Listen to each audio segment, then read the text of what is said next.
like share this age remember psychology happy Easter the shalom chikandale are atomi charan ituna rew convention ni magzik number sai jilda hikta online service hi rang rom kai na thum psychology rew makmat sok ni jeta shumirano ituna rew doing na khum sam hangai re last Sunday kala Good Friday le la ituni madune binam thala kai ne ituni mai sai na kai me re rew doing actually ituna jeta kamai na rew doing na rom faisa se ishi pastor DCH na doing re in a maga chauranga how we say I sang most gracious living Heavenly Father, we thank you once again for this time. We thank you and love you for this very time that you have given to each and every one of us. We love you, God. Thank you for thank you for sending your only begotten Son to die on the cross of Calvary, God. In spite of all the sinful thoughts, in spite of all the wickedness that we have as a human being, you have been loving us, you have been guiding us, God. Thank you once again for this time. Thank you for the resurrection once again, God. We love you and thank you. As we look forward, God, to listen to the word of God, I pray that you will be with each and every one of us. Anoint our heart with your Holy Spirit. I pray for the preacher who is going to, our pastor who is going to even give the word of God to us. I pray that you will anoint him with the Holy Spirit so that we could able to be blessed through him, God. Thank you once again for this time. All this thing I pray in Jesus' name. Amen.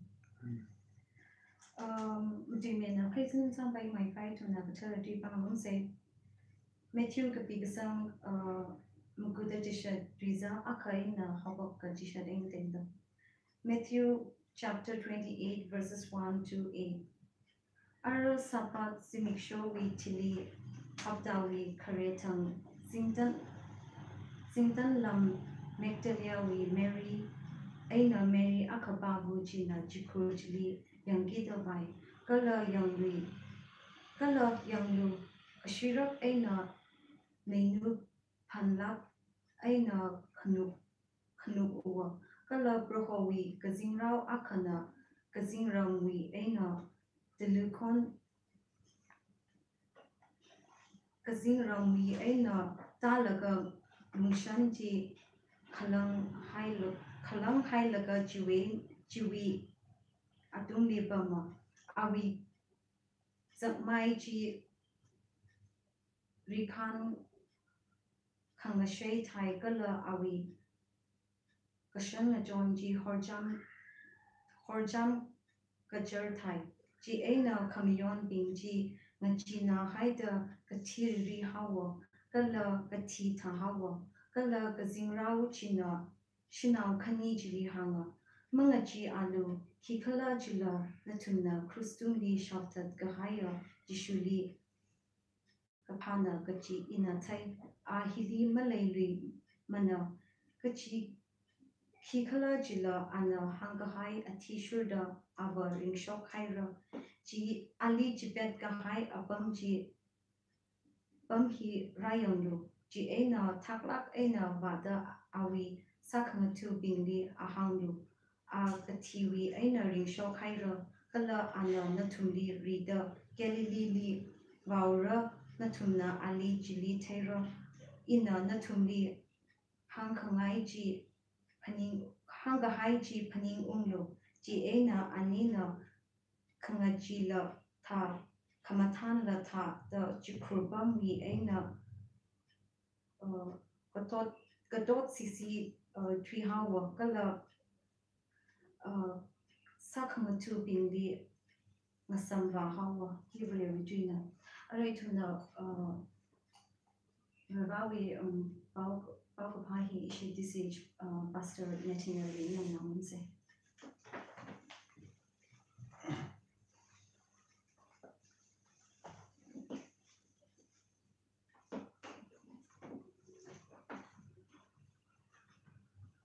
Tanmena Hirada Ringpala Gaya Easter Sunday Chimicholi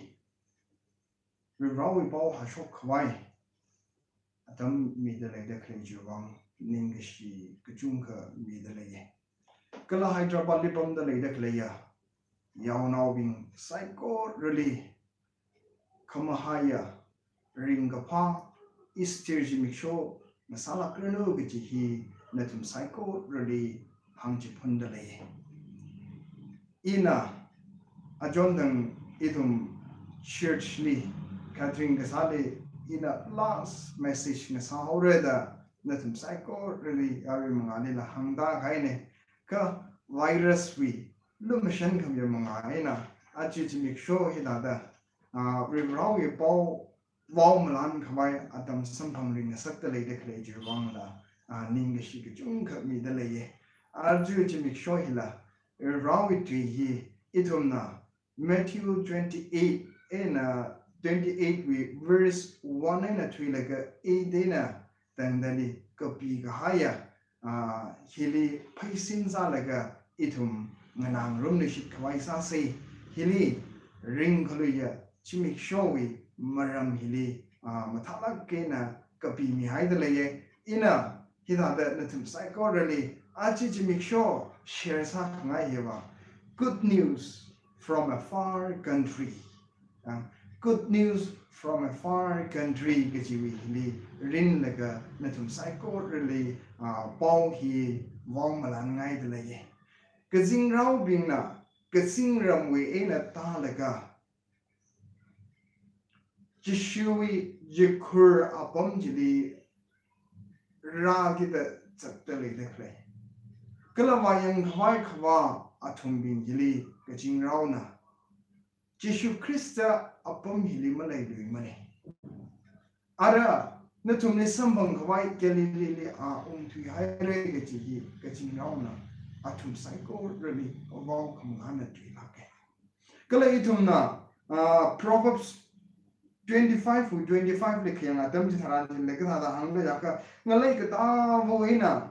ba khamatha pau samgabang hi ru ga jang mi na khamakui ter kamang kathana ta hini ithumli ari hon ithumli ari thot atam hi dharan hini rirawi pau gapha ne I hili sambang na sakai da awi thik sure mi akang salaga ne I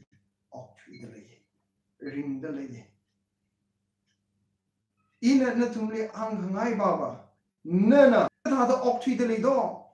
ka da idum rirawi pau kham thai ngau khwai ka da sa de le do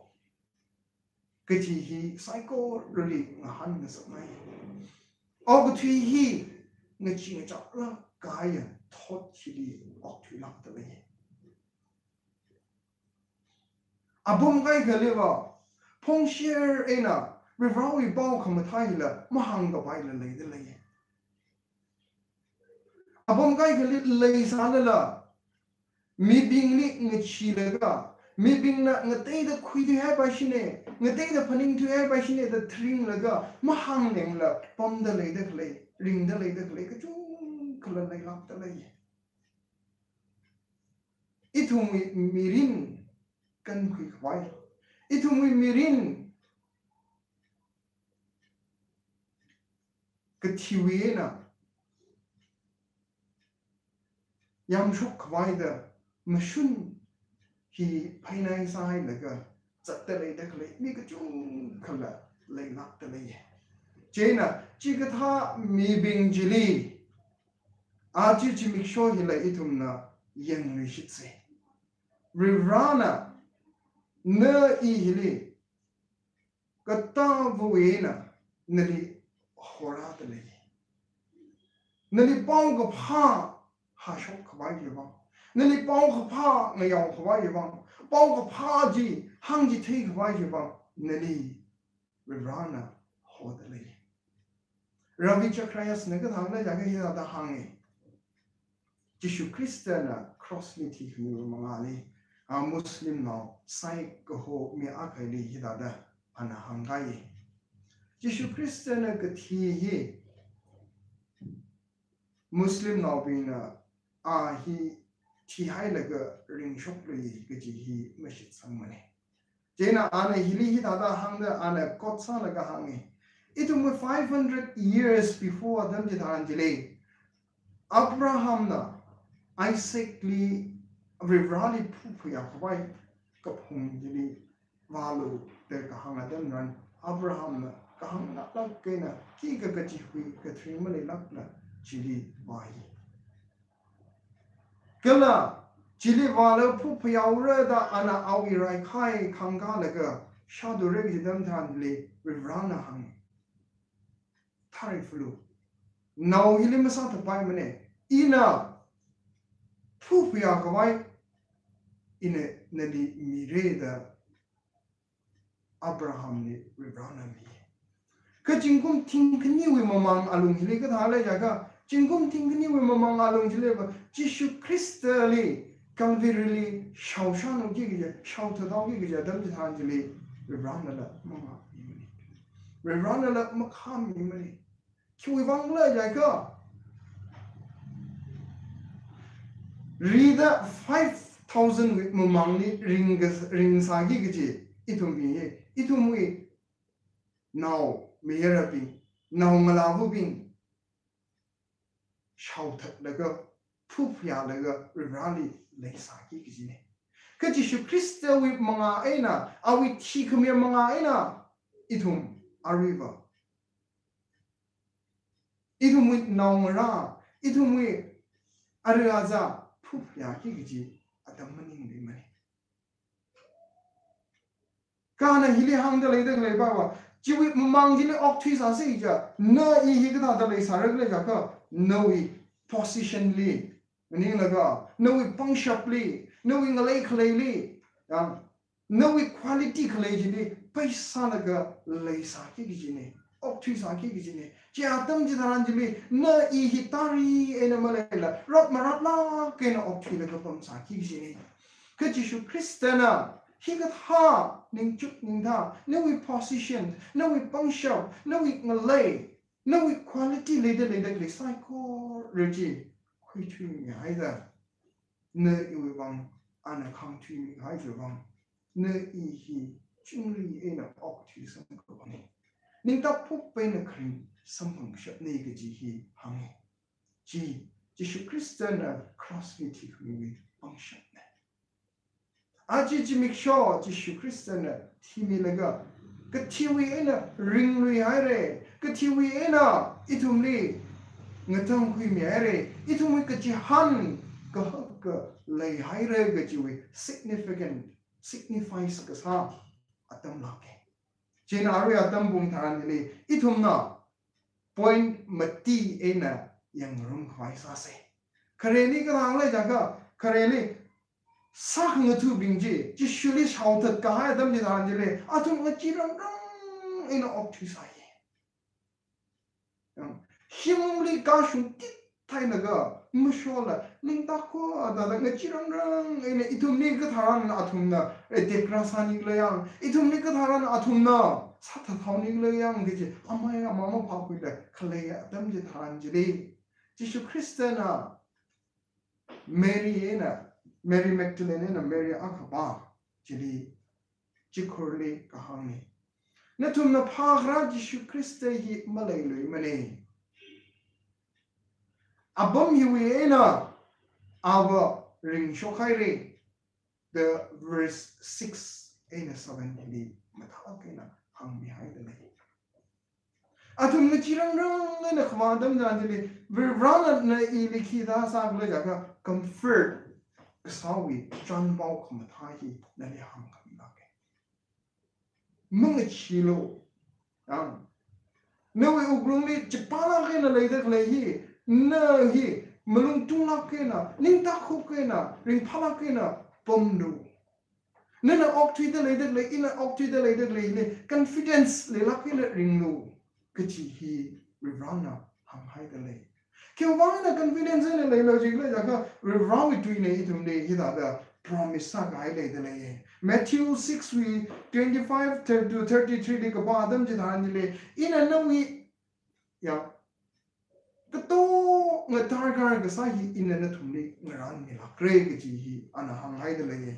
First Peter chapter 1:5 li ka hang adam jan le na ni na thum sai ko ri ina chingri vrena hai mi la kre ga ji hi hang hai kala John chapter 14 verse 1 in a 3 li ka adam le ina ka jing ram ni laga le thum bang pom ngaran khawai ran mi rei ka ji hi hang hai kala First Thessalonians 4 verse 6 17 laga da hang la jaka nali in a thanga la tralu laga na thumli raho khui rei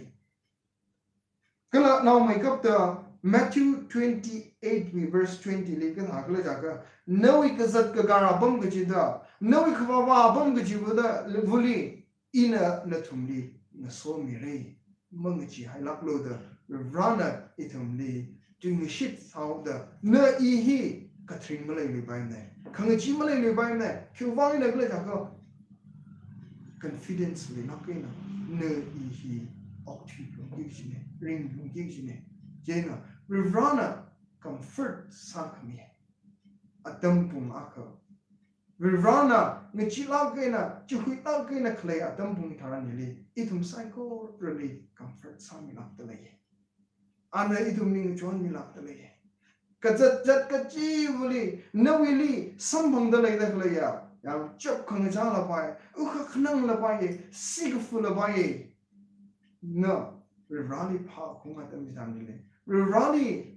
minere unlaga, Alika Padam dan, a dumpung Kachi the. Nani comfort sakmi pau kamathi na tampung ka chi da sampang jing shan re jene itum psycho matha lak la radi shik khwai sa jing se khane ali ka da hang la jaka verse 6 li da hang le nani ina challenge ka haka mi lak te au pa sampang khwai wa nani ina challenge aka hai ngai Kigana jaka jile na iwe alone examine sa no ji Matthew 28 verse 11 we aina trilaga 15 ni khiyanga dam ji dan jile ka thada hangla jaka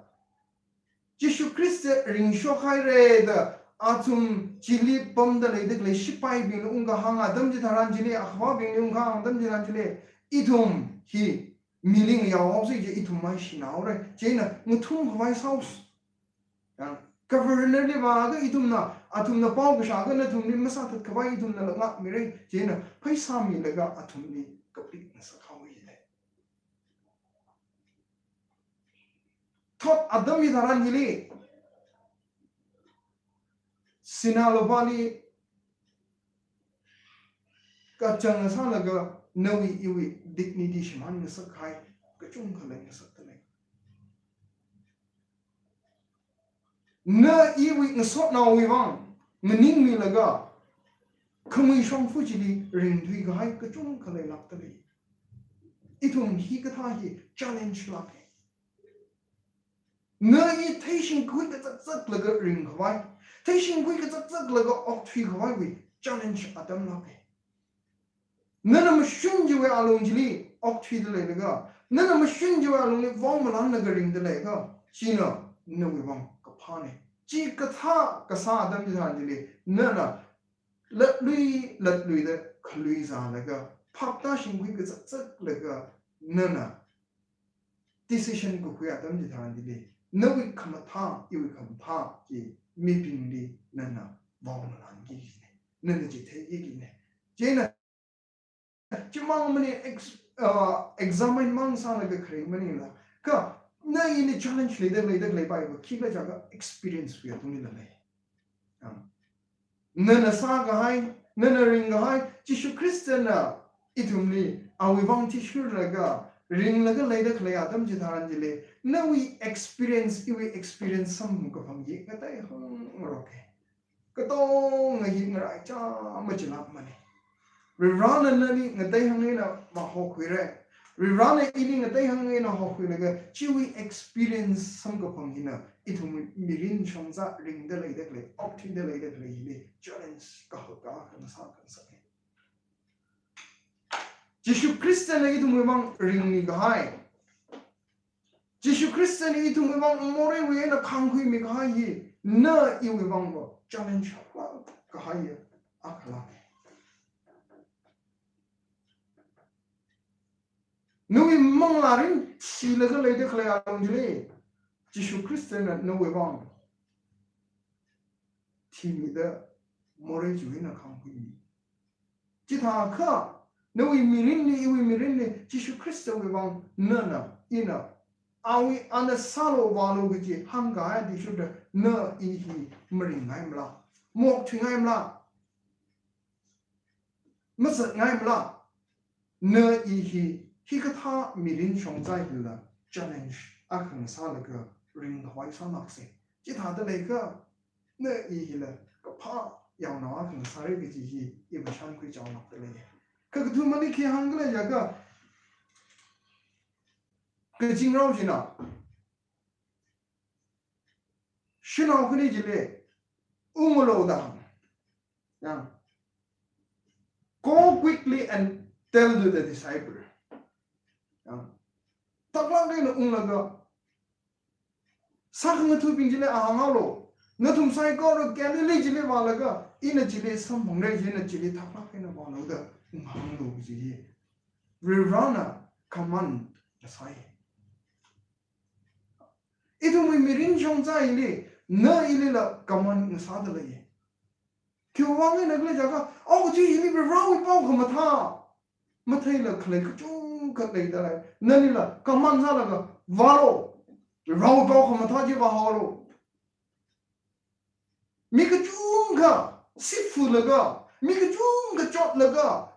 ya mi ka chung ka dispraise da chot la ke na कि brave साला के ना बम द लगे देख ले मैं कि चूं गले ले लगते लगे अथुम जिले ना वालो पांव हम थाई ला बहांग लो मैं कि चूं का तीहाव की गजी मग फा मेरे जिले खर्चों जिले बाजंगाव की गजी मंगलारी में चल ना के ना मंगलारी पाई ना के ना रिंग द लगे देख ले मैं कि चूं गले ले लगते लगे अथुम जिले ना वालो लगा विराम पाव खम था जे बा हाउ शॉक विराम पाव खम था जे तुम ने लबा वा मलान लो क्यों वांग ले जाका ना इना ही का था सब दाइना का हाया तम बुंग थान ले विराम जान बाव वी मवा मलान में ले का अथुम जुंग के शिमा नाउ की ले विराम पाव खम था ये मशाला विराम पाव खम था जे मथे शिंगुइला शोंसा मुई तो यावी के जिमी के जुंग खले लगते ले जेना न ई हीไม่ยันสั่งไปมั้งก็ไม่จกใจไปมั้งก็เป้าคำมาท่าฮีเนื้ออีฮีเงียวลงที่กจิโคกจิฮีฮิลีเรวานะกำมันสาระก็เลยได้เลยน้องไม่กับติงลิขิฮังเลยจากก็ verse 7 in 8ลิขิตหายแล้ว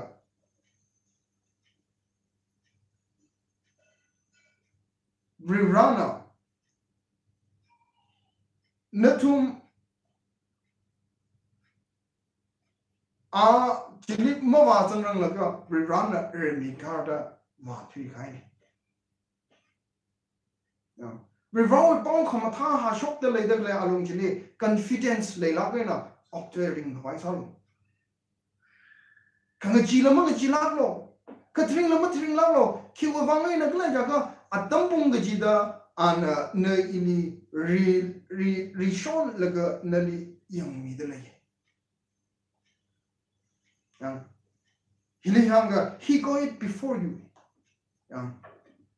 Chỉ Korean là riêng số cái là cái cái này xong bằng cái gì bằng anh là mình khai được vào thủy cái này, nó thùng đi xong bằng cái gì bằng à bằng gì nó lấy là Jesus Christ chỉ lấy sao đấy, chỉ nó chỉ lấy vào cái đó mình chỉ là cái đó, nó chỉ lấy vào xong bằng cái đó cái thuyền mình lấy là cái đó, anh nó lấy rẻ là cái nào, ngoài rồi cô, nó bị bằng mình khoai bằng, nó bị bằng cân mình khoai bằng anh rể mấy đứa lấy cô chỉ là chỉ li nó vào Jesus Christ với bao khăm thà và họ shop chỉ li Jesus Christ na tâm pung cái gì đó ali nơi ili relake na ngaramping en ốc thủy lấy đứa lấy cái là nên là rau với bao họ shop lấy cái rau bằng chất lấy đứa lấy à tung này rau na tâm pung cái gì đó nó số mình chính rồi thì lấy à thằng hàng cái đó Matthew 28 we verse 20 li hangai da da na ili Rivrau pau ko pha ha ko shok apam ka chi buli rivrana na ili nga somi ro ko na ili nga yurmi de le ko na ili nga yur chat le ko na thring khwai ma le lang ne na nga chi khwai ma le na ne now he will work beside you da rivrana hangai le jena rivrau wang na na pau ha shok ki ji le rivrau wang na na chat ki ji le rivrau wang na na wang lang ki de le de le mung chi lak la confidence le lak na Jesu Christ na ili na so mi re Jesu Christ na ili na John mi re Jesu Christ na ili nga mi re ke chi han shik ka sang le chao na ga itum ring khwai sa lak se Proverbs le atang na mga shong ni hang hai re ngalai ka ta wo na pau sam ka pang hi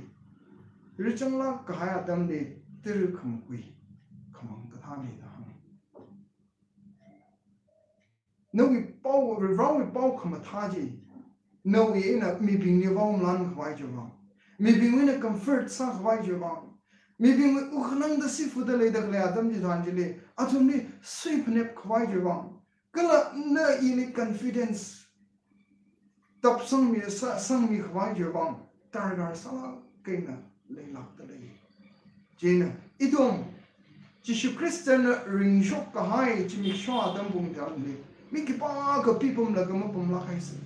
mi ki pa ka chang na re mai na si re mai na khleng a khala mang sa la khai se Jesu Christ na yo wang ki sa mi ai la rana I thum ni comfort sa mi lag le ka chat chat apam bu ji bli rana na iling sa mi da le ka chi na we experience some bang ai na examine some bang ai psychology challenge a khang sa la ka Ana ini kaman kisah tu lagi, ana ini kata ada you mereka kata ada suami lagi lagi psycho lagi thay laga, ni ngakak kena rawi wang,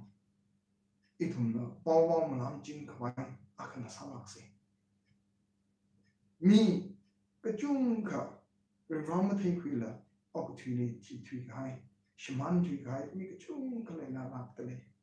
Rana kecung ka tena. Itu mewang ring shop mi hai ra gaji mathe shin kuila ring da le da le ka chung khala le lak da le atum psycho rich le la itu na vaw malanda itu muina so khami sambang rungda we wrong we pau ko phai ka to nga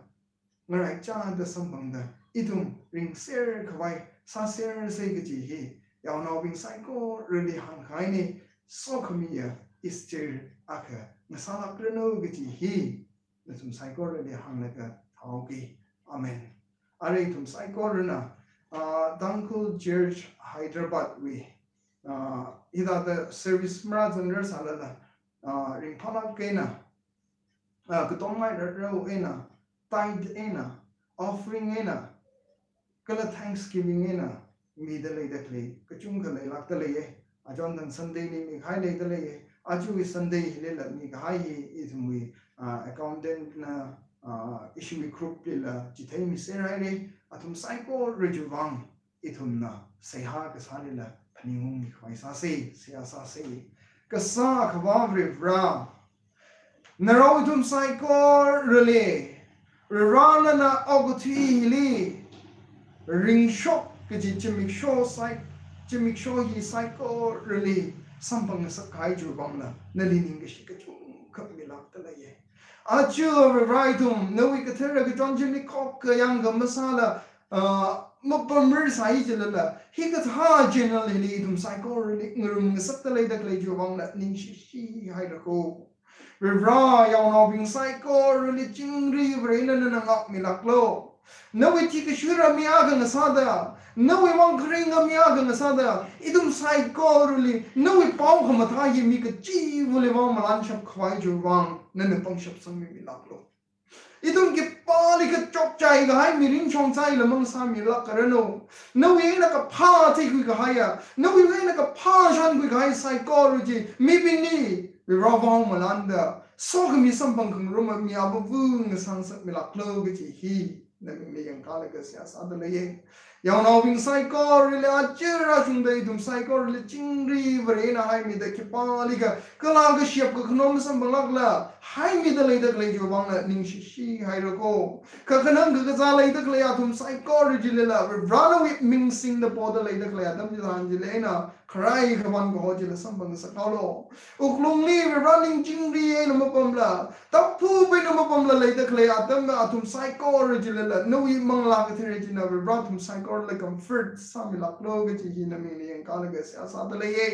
kala ra ari hon na dam bung than ni le virus na we right hum ni ning ta pu pe na ning jing ri na mak le dam bung than ni le la run away mang la ga thre ji nei dum sai ko ri nga chon mi laklo no we mang la ga thre ji nei dum sai ko ri sa si pnep la ga jing ri e na ning ta pu pe na pom ga sha ba dam bung nang sang sak mi laklo ga ji na mi sing da sa sa da le ye ra ari atam bung than ni le la ra cheer tree yang no bina nana somi ka hai nana ra atum ni ngayur mi ka hai nga somi ka hai sai ko registration ku laga ra na wi lakho da ning shi na ra mi da le dak le tai che na ra mi da le dak le atum sai ko ru le running shi bi chung ka mi lak ta le ko no wi wang le da shi wang ma le lak la ra khai shok laga ning law lak ke na mi da le dak le atum sai ko really no ma khwa da sok mi ji da shung mi lak lo kala ra atum sai ko really ra nali khami je na suita hawe nali khami je na ra mirin ng zanda hawe ke ji mang sa mi hai lak karano cover running tong again na mi da le dak le atum sai ko really matai me khar da no wi sok mi ja atum sai ko really sam bang sa mi lo Kamewi ring ka paji, kamewi so kami sam ka bangya tum psycho relation with the ra mirinli hek mahila kena shan ka kuya experience ang bulang samsat mi de nali mingai la kena nali mi ngashikai la kena okthi ka shaba miya vu ng samsat milaklo ka ji hi na ra tum psycho ro bang na ming ni yang kalaga se hasa de o mi de le kala ra zatwa gi de le de le hapta alung le Miki pali ka gila bishila mang sala karano. Miki pali ka hap ka knola masam bang la karano. Ka praji mik sho sam bang dalay dagle atum sai ko renala. Ra nali uklungin ang abaw shok da. Neng shishi hai ru khud ang abaw shok shok bang sang sa milaklo. Kala miki pali ka ra kala ka shi masam bang la chingri re na zat kuilaga. No is so kami. Nga kai kung ina shan go kuya hapta na sang sa milaklo giti hi. Na ra atum sai ko rena. Na mingli, kui mishin zang da siya sa da ka poli. Amen.